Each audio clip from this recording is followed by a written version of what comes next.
ইহুদি লোকটা যখন বাসার থেকে বাহির হয়েছে, এই বাহির হওয়ার পর থেকে হঠাৎ করে তার চোখের ভিতরে ব্যথা যন্ত্রণা, আস্তে আস্তে আস্তে চোখটা এমন ভাবে ফোলা শুরু হয়ে গেল, এখন চোখ দিয়ে কোনো কিছু দেখতে পারে না। এখন চোখ দিয়ে কোনো কিছু দেখতে পারে না, মানুষের আন্দাজে কথা বুঝতে পারে। সমাজের ভিতরে অনেক মুরব্বী আছেন যিনারা চোখে কম দেখেন, চোখে দেখতে পারে না, কিন্তু আপনার গলার আওয়াজের দ্বারাতে বুঝতে পারে তুমি অমুক সলিমুদ্দিন, বুঝতে পারে। এই যে চোখ এমন ভাবে ওটা শুরু হয়ে গেল, আস্তে আস্তে হাতে হাতে হাতে আস্তে আস্তে বাসায় চলে আসছে। আর রাসূল সাল্লাল্লাহু আলাইহি সাল্লামের সামনে যায় নাই বেয়াদবিমূলক কথা বলার জন্য। আল্লাহ ব্রেক মেরে দিয়েছে। কি দিয়েছে? ব্রেক করে দিয়েছে। বাড়িতে গেছে, মেয়ে জিজ্ঞাসা করে, বাবা মুহাম্মাদুর রাসূলুল্লাহ সাল্লাল্লাহু আলাইহি সাল্লামের সামনে বেয়াদবিমূলক কথা বলার জন্য তুমি যে রওনা হইলে, এখন যাবার বাড়িতে ফিরে আসলা। কয় মারে চোখের ভিতরে কি জানে হয়েছে, দেখুন আস্তে আস্তে আমার চোখ ফুলে গেছে, এখন আমি কিচ্ছু দেখতে পাই না। আল্লাহু আকবার কর। এখন আমি কিচ্ছু দেখতে পাই না। তখন বলতেছে, আমি তোমাকে আগেই বলেছিলাম ওনাকে তুমি মানো চাই না মানো, সাবধান, তার সাথে কোনোদিন বেয়াদবি করিও না। তাই আল্লাহ পাক রব্বুল ইজ্জত রব্বুল জালাল নিজে চ্যালেঞ্জের মোকাবেলা করেছেন। যেই সমস্ত মানুষগুলা নবীদের সাথে বেয়াদবি করে, যেই সমস্ত মানুষগুলা নবীদের উম্মতদের সাথে বেয়াদবি করে, যেই সমস্ত মানুষগুলা আলেম উলামার সাথে বেয়াদবি করে, আমি আল্লাহ স্বয়ং ফতোয়া দিয়ে দিলাম, উতুল্লিম বাদা যালিকা জানিম, ওই সমস্ত মানুষগুলাই হইছে জারদ সন্তান। وَلِمَنْ خَافَ مَقَامَ رَبِّهِ جَنَّتَانِ।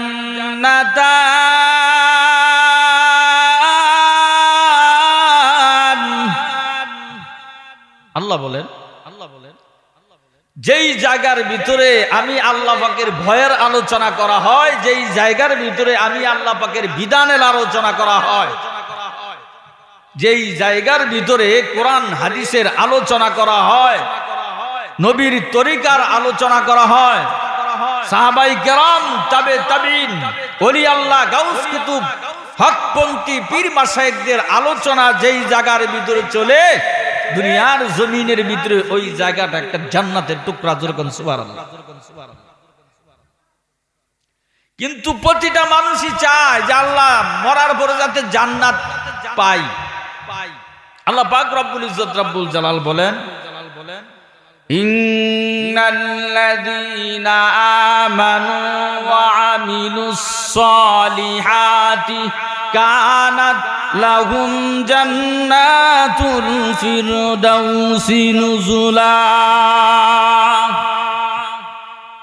আল্লাহ বলেন, যেই মানুষটা ঈমান আনছে, ঈমান আনার পরে আমল করছে, কি করছে? আমল করছে। নেক আমল না বদ আমল? নেক আমল। যেই মানুষটা ঈমান আনার পরে নেক আমল করছে, আমি আল্লাহ পাক রব্বুল ইজ্জত রব্বুল জালাল ওই বান্দার জন্য জান্নাতুল ফেরদাউস রেখে দিয়েছি। যেরকম সুবহানাল্লাহ। এই জান্নাতের ভিতরে যাইতে গেলে, খুব খেয়াল করেন, এই জান্নাতের ভিতরে যাইতে গেলে আমার আপনার 6টা গুণ অর্জন করতে হবে। কতটা? 6টা গুণ অর্জন করতে হবে। যদি আমি আপনি জান্নাতে যেতে চাই, আল্লাহর তৈরি জান্নাত, আল্লাহর তৈরি জান্নাতে যদি আমি আপনি যেতে চাই, তাহলে 6টা গুণ অর্জন করতে হবে। 6টা গুণের ভিতরে 1 নম্বর গুণ হলো আমি আল্লাহ পাকের উপর ভরসা করা। কার উপর ভরসা করা? আল্লাহ পাকের উপর ভরসা করা। যে কোনো কাজকর্ম করবেন আল্লাহ ভরসা। নামাজ পড়তে যাচ্ছেন, আমি আপনার নামাজ পড়তেছি, অনেক সময় মনে হয় নামাজ পড়তেছি, নামাজ কবুল হইল কি হইল না, মনের ভিতরে একটা কুমন্ত্রণ আসে না আসে না আসে, শয়তানে ধোঁকা দেয়। আমার আপনার উপর যদি, আল্লাহ পাকের উপর যদি আমার আপনার ভরসা থাকে, তাহলে আমার আপনার জবান থেকে বাহির হয়ে আসবে আল্লাহ ভরসা। কবুল করার মালিক আল্লাহ, পালন করার মালিক আমি। আল্লাহ তুমি তৌফিক দিছো, পালন করছি, হয়েছে কি হয় নাই সিদ্ধান্ত তোমার কাছে। কবুল করবা কি করবা না সেটা তোমার কাছে, আমার না। আমার কাজ হয়েছে পালন করা। আল্লাহ পাক রব্বুল ইজ্জত রব্বুল জালাল কোরআনুল কারীমের ভিতরে ডাক দিয়ে বলেন, ওয়া ইযা তুলিয়াত আলাইহিম আয়াতুহু যাদাতুহুম ঈমানাও ওয়া আলা রাব্বিহিম ইয়াতাওয়াক্কালুন।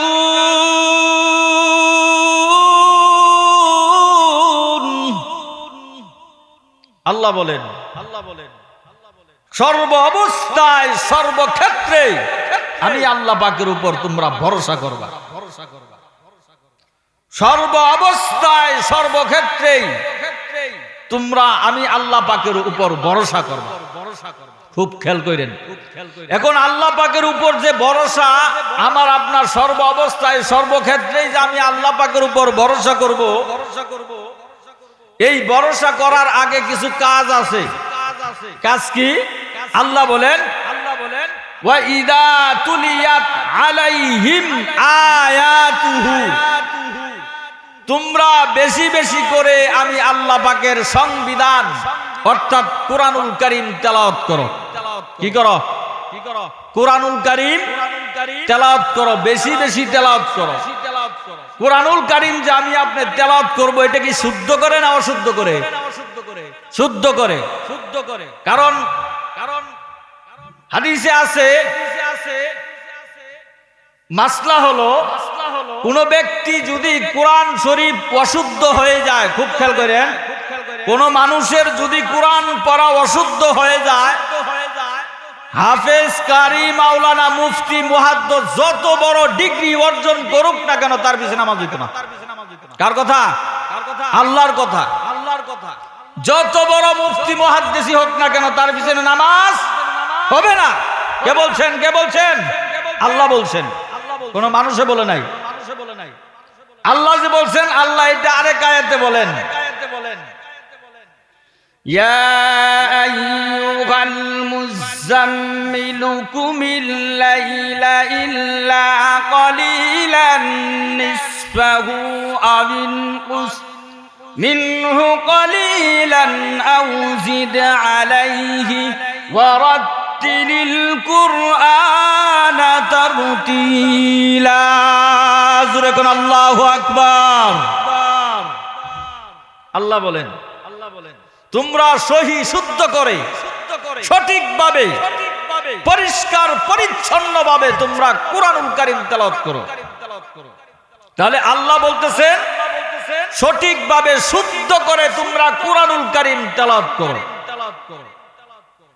এই কোরআনুল কারীম যদি আমি আপনি তেলাওয়াত না করি, সারা পৃথিবীর সমস্ত ইমাম, সমস্ত আলেম ওলামা, সমস্ত মৌলবী, সমস্ত মুন্সি কোরআন শরীফ যদি মনে করেন আমার আপনার সহি না হয়, সব হুজুর যদি এক কাতারে দাঁড়ায়, নামাজ হবো না? হইতো না। কে কইছে? আল্লাহ কইছে, কোন মানুষে কইছে? তাই আল্লাহ বলছেন ওয়া ইযা তুলিয়াত আলাইহিম আয়াতুহু। আল্লাহ পাক রব্বুল ইজ্জত রব্বুল জালাল ডাক দিয়া বলেন, বান্দা তোমরা বেশি বেশি করে আমি আল্লাহ পাকের সংবিধান অর্থাৎ কোরআনুল কারীম তেলাওয়াত করো। বেশি বেশি যদি আমি আপনি কোরআনুল কারীম তেলাওয়াত করতে পারি, আমার আল্লাহ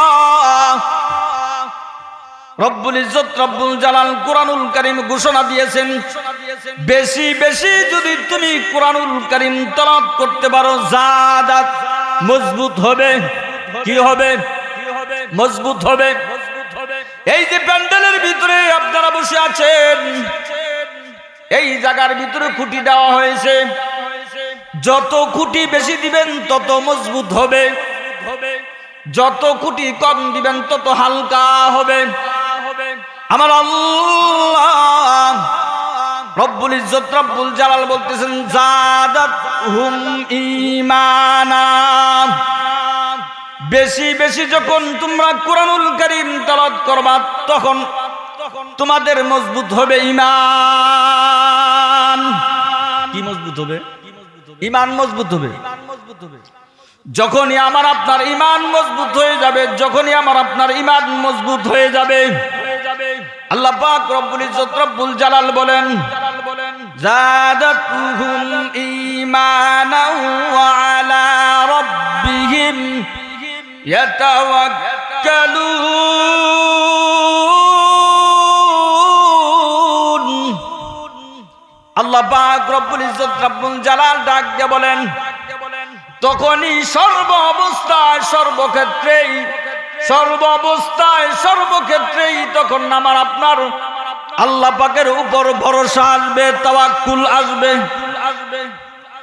আমি আপনি একটা মানুষকে দান করতেছি, টাকা পয়সা দান করতেছি, এটা ভালো আমল না খারাপ আমল? এক লোক যে বলতেছে তুই যে টাকা পয়সা দান করতেছ এটা কিন্তু ভালো না। লোকটার জবাব দিল আল্লাহ ভরসা। কবুল হবে কি হবে না সিদ্ধান্ত তোমার কাছে না, সিদ্ধান্ত হলো আমার আল্লাহর কাছে। কার কাছে? আল্লাহর কাছে। কারণ আল্লাহ একা আয়াতে বলেন ইকুরিদুল্লাহ করদান হাসানা। আল্লাহ পাক রব্বুল আলামিন নিজে বলতেছেন তোমরা আমি আল্লাহকে ঋণ দাও, কর্জে হাসানা দাও। আল্লাহ কইতেছে যখনই আমার আপনার আল্লাহ পাকের উপর ভরসা চলে আসবে, জান্নাতের ভিতরে যাইতে গেলে যে 6টা গুণ, 6টা গুণের ভিতরে 1 নাম্বার গুণ হইল আমি আল্লাহ পাকের উপর ভরসা করা। 2 নম্বর গুণ হইল নবীর তরিকা অনুযায়ী চলা। কার তরিকা? নবীর তরিকা অনুযায়ী চলা। নবীর তরিকা যদি আমি আপনি মানতে পারি, নবীর তরিকা অনুযায়ী যদি আমি আপনি চলতে পারি, তাহলে আমার আপনার নবীর বিরুদ্ধে কোরআনের দুশমনেরা, নবীর দুশমনেরা যদি কোনো কথা কয় তাহলে আমি আপনি ঠিক থাকতে পারবো না, ঠিক থাকতে পারবো না। নবীর বিরুদ্ধে যদি ক্রিটিসাইজ করে আমি আপনি ঠিক থাকতে পারবো না। কারণ আমার আপনার ভরসা কার উপর? আওয়াজ করে বলেন কার উপর? আল্লাহ পাকের উপর ভরসা।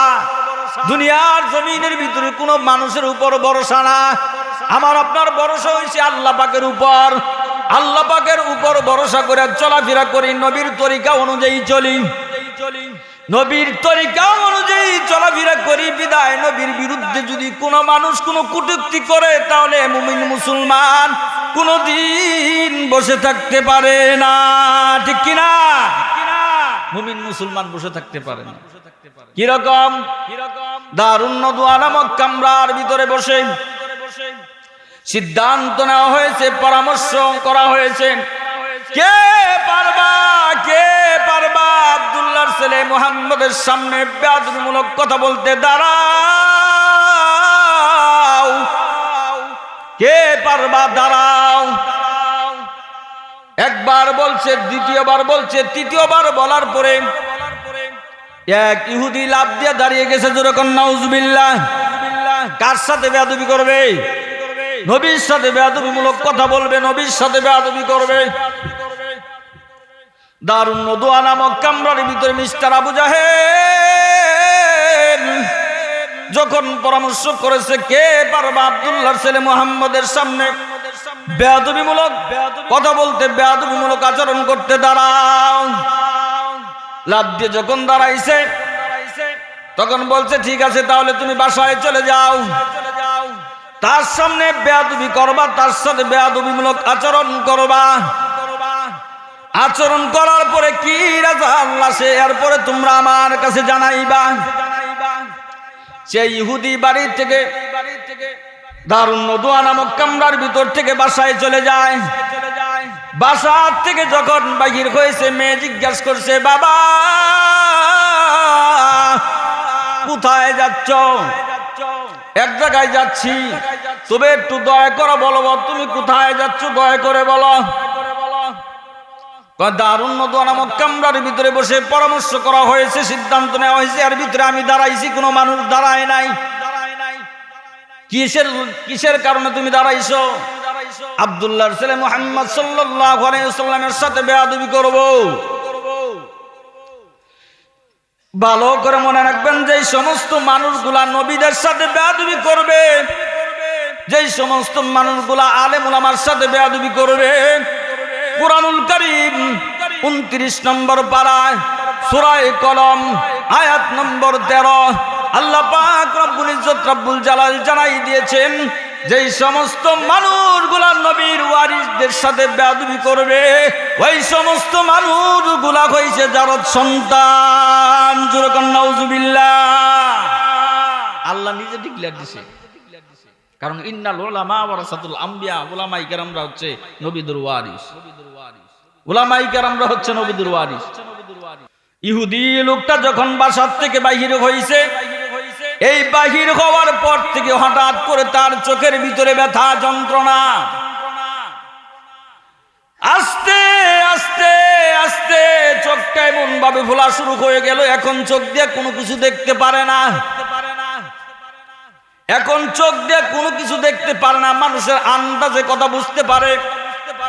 সমাজের ভিতরে অনেক মুরব্বী আছেন যিনারা চোখে কম দেখেন, চোখে দেখতে পারে না, কিন্তু আপনার গলার আওয়াজের দ্বারাতে বুঝতে পারে তুমি অমুক সলিমুদ্দিন, বুঝতে পারে। এই যে চোখ এমন ভাবে ওটা শুরু হয়ে গেল, আস্তে আস্তে হাতে হাতে হাতে আস্তে আস্তে বাসায় চলে আসছে। আর রাসূল সাল্লাল্লাহু আলাইহি ওয়াসাল্লামের সামনে যায় নাই বেয়াদবিমূলক কথা বলার জন্য। আল্লাহ ব্রেক মেরে দিয়েছে। কি দিয়েছে? ব্রেক করে দিয়েছে। বাড়িতে গেছে, মেয়ে জিজ্ঞাসা করে, বাবা মুহাম্মাদুর রাসূলুল্লাহ সাল্লাল্লাহু আলাইহি ওয়াসাল্লামের সামনে বেয়াদবিমূলক কথা বলার জন্য তুমি যে রওনা হইলে, এখন যাবার বাড়িতে ফিরে আসলা। কয় মারে, চোখের ভিতরে কি জানে হয়েছে, দেখুন আস্তে আস্তে আমার চোখ খুলে গেছে, এখন আমি কিচ্ছু দেখতে পাই না। আল্লাহু আকবার কর। এখন আমি কিচ্ছু দেখতে পাই না। তখন বলতেছে, আমি তোমাকে আগেই বলেছিলাম, ওনাকে তুমি মানো চাই না মানো, সাবধান, তার সাথে কোনোদিন বেয়াদবি করিও না। তাই আল্লাহ পাক রব্বুল ইজ্জত রব্বুল জালাল নিজে চ্যালেঞ্জের মোকাবেলা করেছেন। যেই সমস্ত মানুষগুলা নবীদের সাথে বেয়াদবি করে, যেই সমস্ত মানুষগুলা নবীদের উম্মতদের সাথে বেয়াদবি করে, যেই সমস্ত মানুষগুলা আলেম উলামার সাথে বেয়াদবি করে, আমি আল্লাহ স্বয়ং ফতোয়া দিয়া দিলাম, উতুল্লিম বাদা যালিকা জানিম, ওই সমস্ত মানুষগুলাই হইছে জারদ সন্তান। ওই সমস্ত মানুষগুলাই জারদ সন্তান। এখন আল্লাহ যদি ফতোয়া দিয়া দেয়, আমার আপনার করার কিছু আছে? কথা বলেন। আমার আপনার করার কিছু নাই। এখন মেয়েটা ডেকে ডেকে বলতেছে, বাবা এখন তো তোমার এই জায়গার ভিতরে ওষুধ লাগাতে হবে। ডাক্তারের কাছে গেছে, ডাক্তারের কাছে যাওয়ার পর ডাক্তার সাহেব ওষুধ দিয়েছে। এখন ওষুধ দেওয়ার পর থেকে ব্যথা আরো ডাবল। খেলা কার? জোরে বলেন, খেলা কার? আল্লাহ পাকের খেলা। ডাক্তার সাহেব যখন ওষুধ দিয়েছে, ওষুধ দেওয়ার দ্বারাতে ব্যথা আরো যন্ত্রণা আরো বেশি বেড়ে গেল। এখন ব্যথা যখন বেড়ে গেল, তখন বলতেছে, এটা বাতিল করো ডাক্তার, এটা তুমি বাতিল করো, আমি আর পারতেছি না, আমি আর পারবো না। ডাক্তার তুমি এটা বাতিল করো। আরেক ডাক্তারের কাছে গেছে, একই অবস্থা। তাফসীরে কিতাবের ভিতরে লেখে এরকম করে করে অনেকগুলা ডাক্তারের কাছে গেছে, কোন ডাক্তারের কাম হয় না। তখন মেয়েটা ডেকে বলতেছে, বাবা আমার একটা ডাক্তার আছে, ওই ডাক্তারের কাছ থেকে যদি একটু পানি পরা আনতে পারি, হয়তো আল্লাহ তোমার চক্ষু ভালো করে দিতে পারে। যেরকম সুবহানাল্লাহ, আল্লাহ হয়তো তোমার চক্ষু ভালো করে দিতে পারে। বাবাই ডাক দিয়ে বলে, ডাক্তারটার নাম কি? কোনার নাম হইল আব্দুল্লাহর ছেলে মুহাম্মদ সাল্লাল্লাহু আলাইহি সাল্লাম। আব্দুল্লাহর ছেলে মুহাম্মদ সাল্লাল্লাহু আলাইহি সাল্লামের দুশমনি করলাম, বিরোধিতা করলাম, তুমি তার কাছ থেকে আবার পানি ভরার লেগে যাবা? উনি তো পানি ভরা দিবে না। কই না, দিবে, উনি দিবে, পানি ভরা দিবে। তুমি রাগ হইতে পারো, কিন্তু উনি রাগ হতে পারবে না, কারণ আল্লাহ এই সিস্টেমে তাকে দুনিয়াতে প্রেরণ করেছে। উনার কাজ হয়েছে মানুষগুলাকে দাওয়াত দেওয়া, সত্যের পথে আহ্বান করা। কবুল করার মালিক হইছে আল্লাহ। জোরে বলেন, কবুল করার মালিক কে? আল্লাহ। কাজ হইছে দাওয়াত দেওয়া, কবুল করার মালিক আল্লাহ। সেই ইহুদি মেয়েটা যখন রাসূল করিম সাল্লাল্লাহু আলাইহি সাল্লামের দরবারে যায়, যাওয়ার পরে বলে, ইয়া রাসূলুল্লাহ, ইয়া হাবিবাল্লাহ, এরকম ধরনের ঘটনা। দারুন নদওয়া নামক কামরার ভিতরে বসে পরামর্শ করেছেন মিস্টার আবু জাহেল। আব্দুল্লাহর ছেলে মুহাম্মদুর রাসূলুল্লাহ সাল্লাল্লাহু আলাইহি সাল্লামের সামনে কে বেয়াদবিমূলক কথা বলতে পারবে? আমার আব্বু তো দাঁড়াইছে, এরকম ঘটনা, এখন কি করা যায়? এখন করা যায় একটাই, বাম পা থেকে কিছু মাটি তোলার পরে সেই মাটির ভিতরে হুজুর সাল্লাল্লাহু আলাইহি সাল্লাম কোরআনের আয়াত পড়ে ফু দিয়া দিলেন। বিভিন্ন কিতাবের ভিতরে পাওয়া যায়, সূরা ফাতিহা পড়িয়া হুজুর সাল্লাল্লাহু আলাইহি সাল্লাম ফু দিলেন। ফু দিবার পরে বললেন, তোমার আব্বুর চোখের ভিতরে এই জিনিসটা মালিশ করে দিবা, ইনশাআল্লাহ সুম্মা ইনশাআল্লাহ তোমার আব্বুর চোখের যন্ত্রণা এবং ফোলা সব ভালো হয়ে যাবে, সব ভালো হয়ে যাবে। আল্লাহ কি নীলা খেলা, আল্লাহর নীলা খেলা বুঝা বড় দায়। সেই ইহুদির মেয়েটা রাসূল করিম সাল্লাল্লাহু আলাইহি সাল্লামের কাছ থেকে সেই মাটি পড়াগুলা নিয়ে যখন চোখের ভিতরে লাগাই দিয়েছে, চোখের যন্ত্রণা শেষ। সুবহানাল্লাহ। চোখের যন্ত্রণা ভালো হয়ে গেল। এখন আস্তে আস্তে ফুলা কমা শুরু করে দিয়েছে। এই যে কমা শুরু করে দিয়েছে, এখন চোখ দিয়ে দেখতে পায়। তখন মেয়েটাকে ডেকে বলতেছে, মা, এতদিন আমি অন্ধভক্ত ছিলাম, মানুষের কথায় উঠছি আর বসছি, আসল জিনিস যাচাই বাছাই করি নাই। আল্লাহু আকবার কোন। মানুষের কথায় চলেছি, উঠা বড়া করেছি, কিন্তু কোনোদিন যাচাই বাছাই করি নাই, সত্য না মিথ্যা কোনোদিন যাচাই বাছাই করি নাই। তবে মা,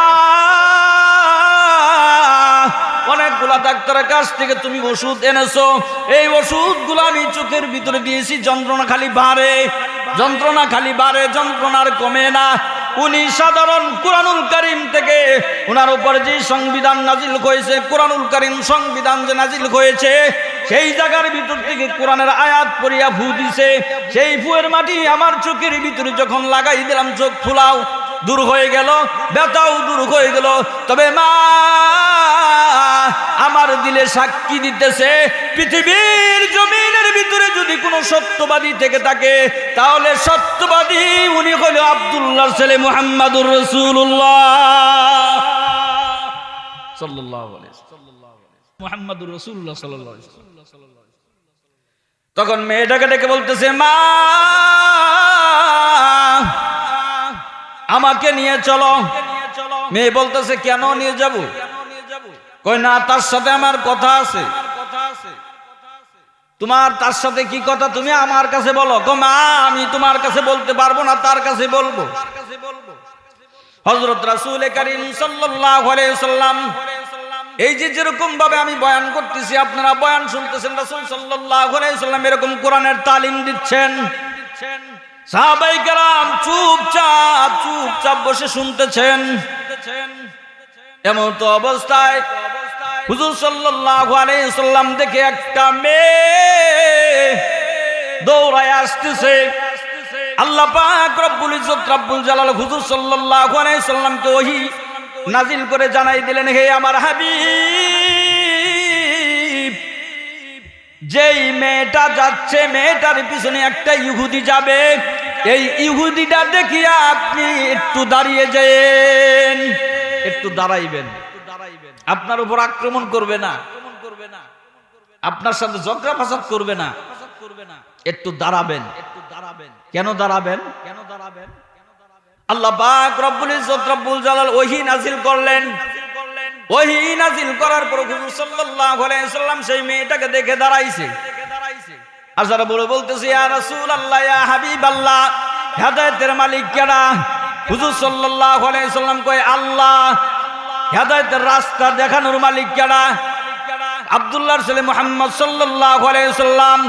কারণ এই যে খুতবার ভিতরে প্রতিটা বক্তাই একটা কথাই বলে, মাইয়াহদিহিল্লাহু ফালা মুদিল্লা লাহু ওয়া মাইয়ুদ্লিলহু ফালা হাদিয়া লাহু। আল্লাহ পাক রব্বুল ইজ্জত রব্বুল জালাল যেই বান্দাকে হেদায়েত দান করে ওই বান্দাকে কেউ গুমরার পথে নিতে পারে না। আর যেই বান্দাকে আল্লাহ হেদায়েত না করে ওই বান্দাকে কেউ হেদায়েতের রাস্তায় আনতে পারে না। রাসূল করিম সাল্লাল্লাহু আলাইহি সাল্লাম যখন দাঁড়িয়ে গেলেন, সমস্ত সাহাবায়ে কেরাম চুপ। কিরে এতগুলা সাহাবী আমরা এই জায়গার ভিতরে বসা, আরেকটা মেয়ে দেখে হুজুর সাল্লাল্লাহু আলাইহি সাল্লাম দাঁড়াই গেলেন। হুজুর সাল্লাল্লাহু আলাইহি সাল্লাম দাঁড়াইছে না আল্লাহ দাঁড় করাইছে? কথা বলেন। আল্লাহ দাঁড় করাইছে। তখন বলতেছে, ইয়া রাসূলুল্লাহ, ইয়া হাবিবাল্লাহ, এরকম এরকম ধরনের ঘটনা কয়েছে। ঠিক আছে, তোমার আব্বুকে নিয়ে আসো। সেই ইহুদি আসছে, আসার পরে বলতেছে, আসসালামু আলাইকুম ইয়া রাসূলুল্লাহ। হুজুর সাল্লাল্লাহু আলাইহি সাল্লাম জবাব দিলেন, সালাম দিলেন, সালামের জবাব দিলেন। এখন দেওয়ার পর, ঠিক আছে তুমি কেন আসছো? ইয়া রাসূলুল্লাহ, ইয়া হাবিবাল্লাহ, আমার দলের লোকেরা পণ্ডিতেরা বলেছে কোরআন মিথ্যা, নাউজুবিল্লাহ, আমি তাই বিশ্বাস করেছি। আমার দলের লোকেরা বলেছে আব্দুল্লাহর ছেলে মুহাম্মদ মিথ্যা, তাই বিশ্বাস করেছি, নাউজুবিল্লাহ। আমার এলাকার পাড়া প্রতিবেশী সবাই বলেছে আমি এইটাই বিশ্বাস করেছি। কিন্তু না না, আমার এলাকার মানুষ যা যা বলেছে সব মিথ্যা, কোরআন সত্য। আপনি বলেছেন আপনার উপরে জিবরাইল আলাইহিস সালাতু ওয়াস সালাম কোরআন নিয়ে এসেছে, আমি দেখি নাই, আপনি দেখেছেন, আপনার কথা বিশ্বাস করলাম। সুবহানাল্লাহ কোন। আপনার উপর কোরআন নাজিল হয়েছে, আমি দেখি নাই, আপনি বলেছেন, বিশ্বাস করলাম। আপনি বলেছেন মৃত্যুর পরে দুনিয়ার জমিনের ভিতরে ভালো কোনো কাজকর্ম করলে দুনিয়ার জমিন থেকে বিদায় হলে জান্নাত আছে, আমি দেখি নাই, বিশ্বাস করলাম। আপনি বলেছেন আমল ঠিক মতো না করলে জাহান্নাম আছে, আমি দেখি নাই, বিশ্বাস করলাম। আপনি বলেছেন এই দুনিয়া দুনিয়া না, এটার পরে আরেকটা দুনিয়া আছে, ওইটাই হলো আসল দুনিয়া, আমি দেখি নাই, তবে বিশ্বাস করলাম। এই মুহূর্তে আমাকে পড়ায় দেন লা ইলাহা ইল্লাল্লাহু মুহাম্মাদুর রাসূলুল্লাহ সাল্লাল্লাহু আলাইহি ওয়াসাল্লাম। আল্লাহ পাক রব্বুল ইজ্জত রব্বুল জালাল হেদায়েতের রাস্তা খুলে দিলেন। আমি আপনি মুসলমান আজকে দুনিয়াতে দাবি করি, অথচ রসুলের তরিকা অনুযায়ী চলি না। রসুলের কথাটা শোনার সাথে সাথে আমার শরীরের ভিতরে আগুন ধরিয়া যায়। অনেক পণ্ডিত কিন্তু আছে দুনিয়ার জমিনের ভিতরে, কোরআন আছে, কোরআন মানমু, নবীরে মানার কি দরকার? নাউজুবিল্লাহ কয় না। এন আরেকটা মাসালা ভালো করে মনে রাখবেন, যদি কোনো ব্যক্তি কোরআন মানে কিন্তু নবীকে মানে না, সেই ব্যক্তি মুসলমান না, সেই ব্যক্তি কাফের। কিন্তু কোনো ব্যক্তি যদি কোরআন মানে না, নবীরে মানে না, নবীরে মানে, কোরআন মানে না, সেই ব্যক্তিও কাফের। যদি তুমি মুসলমান দাবি করতে চাও, মুমিন দাবি করতে চাও, আল্লাহর তৈরি বিধান অনুযায়ী যদি তুমি মুসলমান দাবি করতে চাও, আল্লাহর কোরআন এবং নবীর তরিকা তোমার মানতে হবে, দুটোই মানতে হবে। তাহলে এক নাম্বার গুণ আল্লাহ পাকের উপর তাওয়াক্কুল করা। দ্বিতীয় নম্বর গুণ হইল নবীর তরিকা অনুযায়ী চলা। এখন নবীর তরিকা অনুযায়ী কেমন কেমন তরিকা? এই নবীর তরিকা অনুযায়ী চলতে গেলে কিন্তু বাধা আসবে। কি আসবে? বাধা আসবে। চমৎকার আলোচনা, খুব মনোযোগ দিয়ে শুনবেন। হযরত রাসূল করিম সাল্লাল্লাহু আলাইহি সাল্লামের একজন সাহাবী মুহাম্মদ ইবনে মাসলামা রাদিয়াল্লাহু তাআলা আনহু, এই মুহাম্মদ ইবনে মাসলামা রাদিয়াল্লাহু তাআলা আনহুর চাচা হইল কাফের। চাচা কি? কাফের। সমস্ত সাহাবায়ে কেরাম রাদিয়াল্লাহু তাআলা আনহু আলাইহিম আজমাইন হুজুর সাল্লাল্লাহু আলাইহি সাল্লামের কাছে ধন দৌলত জমা রাখতেন। কি রাখতেন? ধন দৌলত জমা রাখতেন। যেরকম ভাবে আমি আপনি মসজিদের ভিতরে প্রতি জুমায় 10 টাকা, 5 টাকা, 20 টাকা, 50 টাকা, 100 টাকা, 500 টাকা জমা রাখি। কি রাখি? কথা কয় না? কি রাখি? জমা রাখি। ঢেলে কয় টাকায় আছে দান কর, শয়তানে কয় ব্যাংকে নিয়া জমা কর। আছে না নাই? ঢেলে কয় টাকায় আছে দান কর, শয়তানে কয় ব্যাংকে নিয়া জমা কর। অন্তরে বলতেছ দান করতে, শয়তানে কয় কি দরকার, বাদ দে। জাগা মতো তুই দে, টাকা বাড়বো, আল্লাহর ঘরে দিতাছ, 10টা আছে দিতাছ, কমে যাইতাছে তো, তুই তো ফকির দিতাছ গা। নাউযুবিল্লাহি মিন যালিক।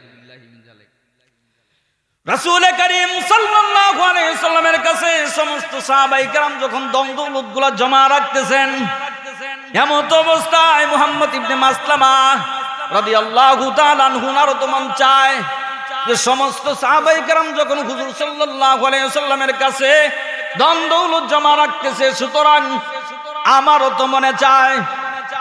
বাসায় গেছে, বাসায় যায় ডাক দিছে, চাচা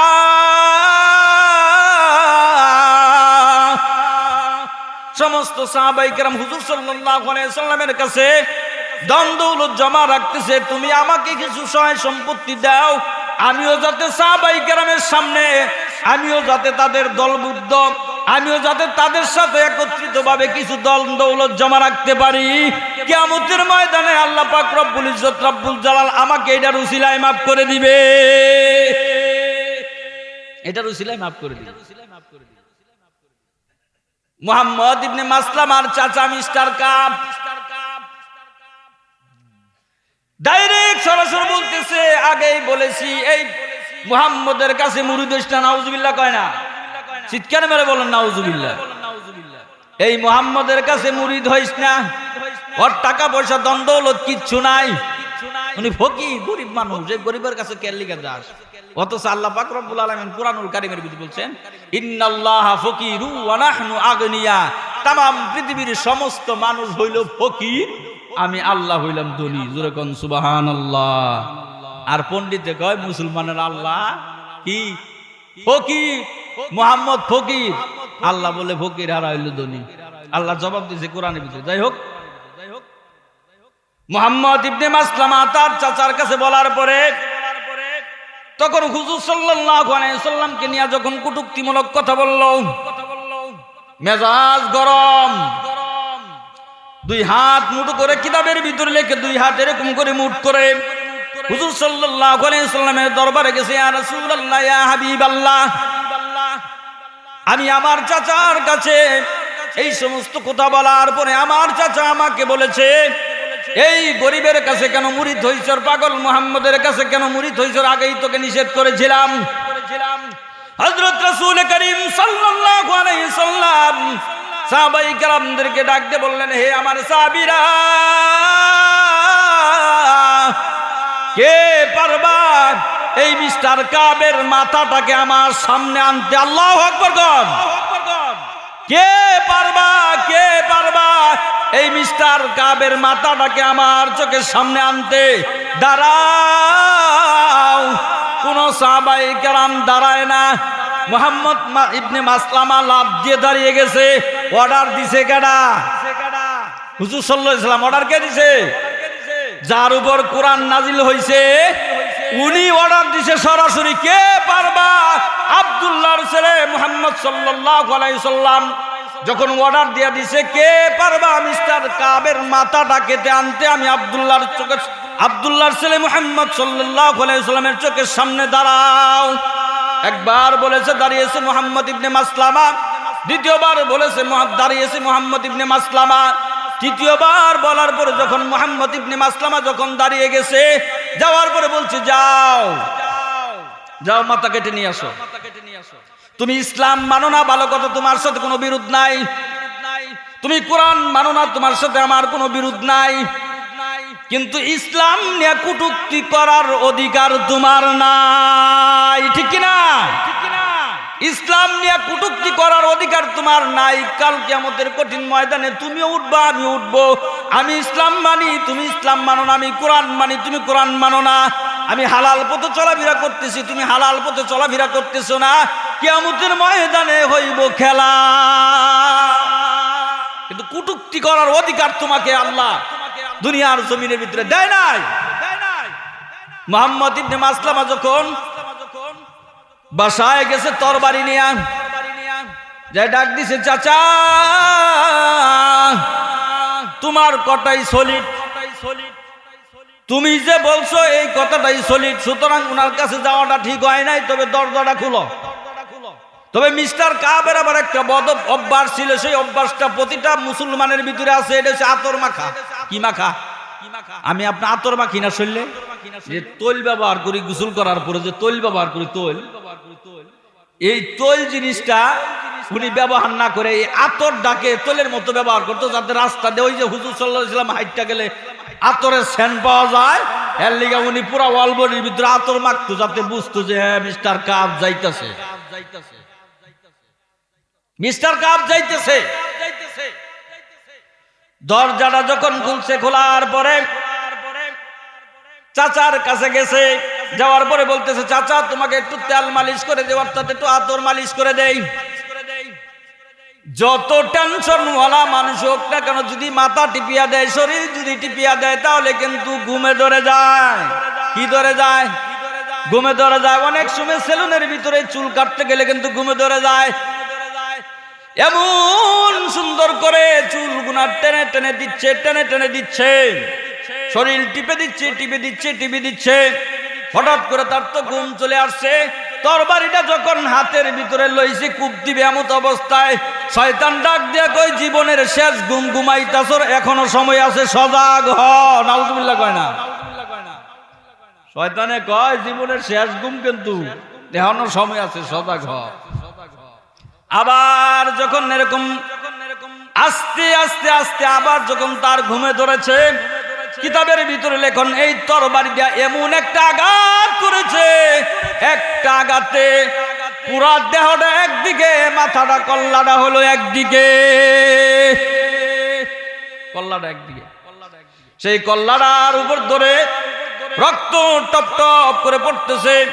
হুজুর সাল্লাল্লাহু আলাইহি ওয়াসাল্লামের দিকে রওনা দিয়েছে, হাতে এক হাতে তরবারি, আর এক হাতে মাথাটা নিয়ে যখন চলে গেছে, যাওয়ার পরে বলতেছে, ইয়া রাসূলুল্লাহ, ইয়া হাবিবাল্লাহ, দুনিয়ার জমিনের ভিতরে যদি কোনো ভালো কাজ কর্ম করে থাকি, তাহলে আজকারটা হলো সেই ভালো কাজ।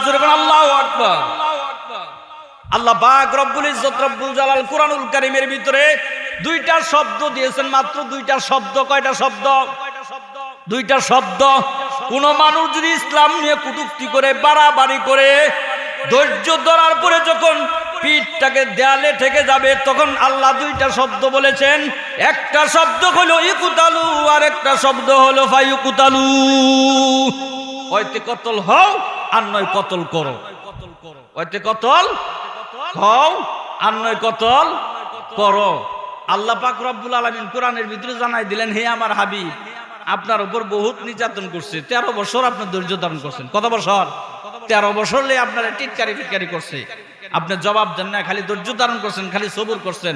তবে আর ধৈর্য ধারণ করেন না, আর সবুর করেন না, এখন সময় আসছে পাল্টা জবাব দেওয়ার। জোরে কোন সুবহানাল্লাহ। এখন সময় আসছে পাল্টা জবাব দেওয়ার। রাসূল করিম সাল্লাল্লাহু আলাইহি সাল্লাম সাহাবায়ে কেরামদেরকে বললেন, আল্লাহ দুইটা শব্দ দিছে, একটা শব্দ হলো ইকুতালু, আর একটা শব্দ হলো ফায়ুকুতালু। ইসলামের বিরুদ্ধচারণ যারা করে, যারা কটূক্তি করে, হাইজলামি যারা করে, আল্লাহ বলছে ওইতে কতল হও, আর নয় কতল করো। হয়তো শহীদ হও, আর নয় এক একটা জাহান্নামে পাঠাও। আল্লাহ অর্ডার দিছে। কে অর্ডার দিছে? আল্লাহ অর্ডার দিছে। মুহাম্মদ ইবনে মাসলামা রাদিয়াল্লাহু তাআলা আনহু যখন হুজুর সাল্লাল্লাহু আলাইহি ওয়াসাল্লামের কাছে চলে গেছে, যাওয়ার পরে এক হাতে তরবারি, এক হাতে মাথাটা নিয়ে যখন উপস্থিত হয়েছে, সাহাবায়ে কেরাম চুপ করে তাকিয়ে রয়েছে। কিরে, নরম মানুষের ভিতরে আবার গরম জিনিস আছে।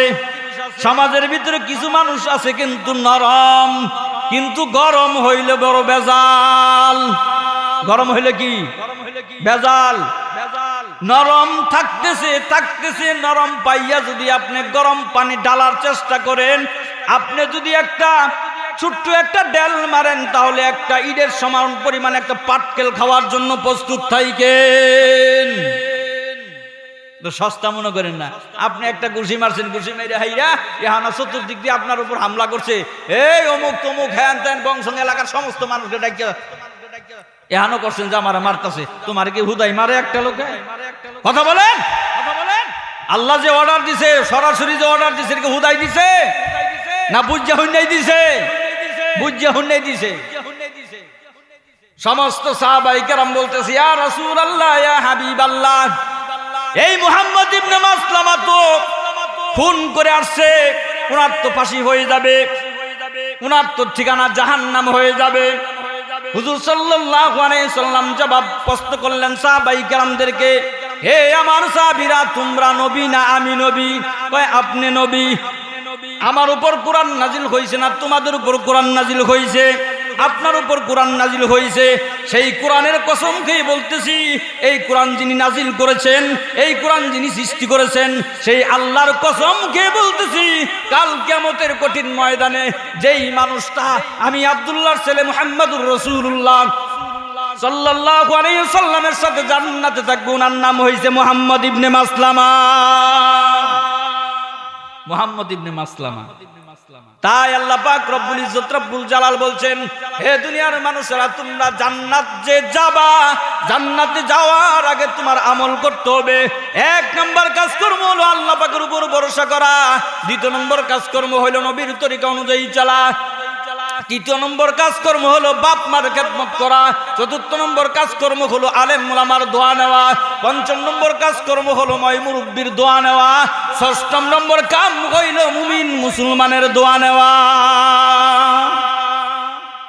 এগুলা হলো কাজকর্ম। যাই হোক, যে কয়েকটা কথা বললাম, আল্লাহ পাক রব্বুল ইজ্জত রব্বুল জালাল আমাকে আপনাকে পৃথিবীর জমিনে যতদিন বাঁচাই রাখে, কোরআন হাদিস অনুযায়ী চলবার, মানবার, বুঝবার, আমল করার তৌফিক এনায়েত করুক। সকলে বলেন আমিন। আমার কয়েকটা ছাত্রী আছে, ছাত্রীরা বলছে, হুজুর আপনি গজল গাইতে পারেন না? একটা গজল যদি গাইতেন। বক্তা আসতে আসতে একটা গজল গায়ে নামে পড়ি, যেহেতু মেয়েরা সাউন্ড দিছে আমার কানাতে, মেয়েদের ব্যাপারে একটা গজল। কি গন? মেয়েদের ব্যাপারে খুব খেয়াল করেন এবং গজলটা রেকর্ড করে রাখেন।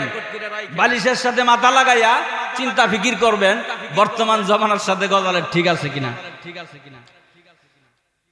বেহায়া বেপরদা নারী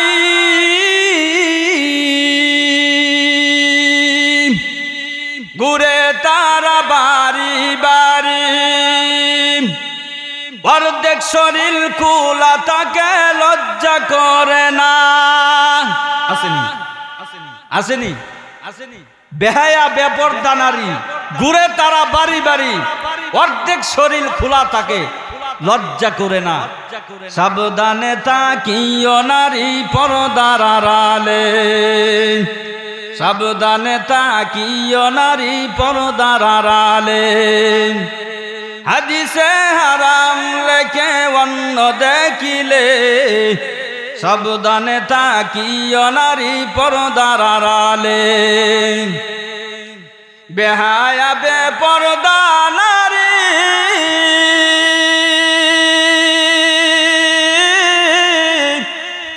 ঘুরে তারা বাড়ি বাড়ি,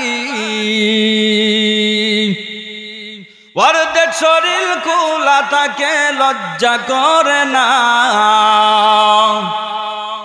অর্ধেক শরীর খোলা তাকে লজ্জা করে না। সাবধানে তাকিও নারী পর্দা সেরো না, সাবধানে তাকিও নারী পর্দা সেরো না। হাদিসে হারাম লেখে অন্য দেখিলে, সাবধানে তাকিও নারী পর্দার আড়ালে। উঁচু জুতা পায়ে দিয়ে খাটো মেয়ে লম্বা রে, ঠিক কিনা? উঁচু জুতা পায়ে দিয়ে খাটো মেয়ে লম্বা রে, আরে 24 ঘন্টা কথা বলে মোবাইল টেলিফোনে, ঠিক কিনা? 24 ঘন্টা কথা বলে মোবাইল টেলিফোনে, সাবধানে থাকিও নারী পর্দার আড়ালে। হাদিসে হারাম লেখে অন্য দেখিলে, সাবধানে থাকিও নারী পর্দার আড়ালে। কলেজ ভার্সিটির কথা বলে বাসা থেকে বাহির হয় রে, কলেজ ভার্সিটির কথা বলে বাসা থেকে বাহির হয় রে, আরে চোখে চশমা দিয়ে তারা সিনেমা দেখে, ঠিক কিনা? আরে চোখে চশমা দিয়ে তারা সিনেমা দেখে, সাবধানে থাকিও নারী পর্দার আড়ালে। হাদিসে হারাম লেখে অন্য দেখিলে, সাবধানে থাকিও নারী পর্দার আড়ালে।